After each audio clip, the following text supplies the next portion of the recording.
Hak saklasın seni Irak, dalgalansın yoca bayrak. Basra, Bağdad, Musul, Erbil bir çardakta gel yaşayar. Irak olsun çardağımız, yanar sönmez çırağımız. Bir gün gelir pişman olur her kim basar torpağımız. Bayram oldu gül tülafar, bayram oldu gül tülafar, gözyaşları sil tülafar. Yad gücüne dil bağlama, yedek olma bil tülafar. Ma'rifet harmanı sensey, aşıklar kervanı sensey, yiğitler meskeni sensey. Eybetide kal tülafar. Gurbette tel sazım sensey, konuşsam dil sözüm sensey. Onu da bil gözüm sensey, kal millete dal tılafar. Utelsiz yaşayan şehrim, konağı taşıyan şehrim. Muşu oğlun doğan şehrim, dili şirin bal tılafar.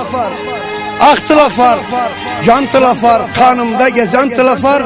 Eğer bir gün ben öldüysem daşımda yazın tılafar.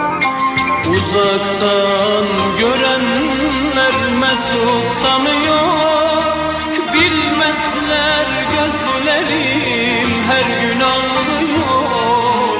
İçimde dinmeyen yaram kanıyor, bir meçhule döndü benim hayatım, bir meçhule döndü benim hayatım. Ateş biter kül olur, ateş biter kül olur, su kurusa yol olur, milletinden ayrılan başkasına kul olur. Geceyi yaşarım doğmaz güneşim, zamansız küllendi yanan ateşim.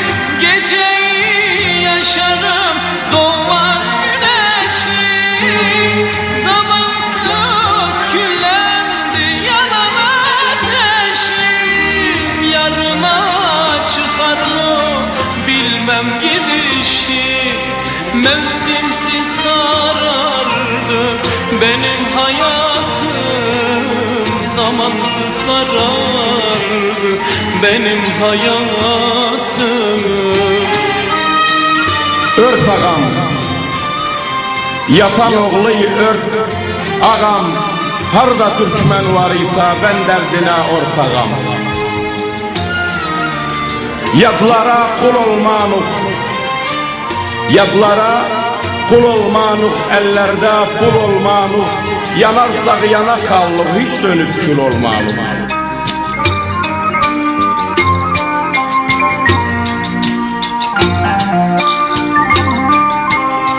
Biz 300 milyon kardeşik, biz 300 milyon kardeşik, Irak'ta hür vatandaşik. Iraklılara sırdaşık, biz Türkmenuk, biz Türkmenuk, kimseye boyun eğmenuk.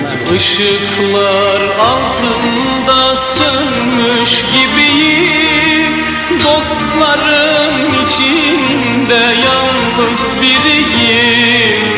Bilinmez yollara girmiş gibiyim, nerede bitecek benim hayatım, nerede bitecek benim hayatım. Bize güvenir bu vatan, biz Türkmenuk, biz Türkmenuk, ahiret günü utanmalıyız. Bukhari'yle Fatih bizim, Bukhari'yle Fatih bizim, haklıyam ögersem özüm. Yadlara çökmenem düzüm, biz Türkmenuk, biz Türkmenuk, ana dilini satmalıyız. Yorgunum, dertliyim, yürek dayanmaz. Mutsuzum desem de kimse inanmaz. Maziyi ararım, böyle yaşanmaz. Çekilmez çiledir benim hayatım, çekilmez çiledir benim hayatım.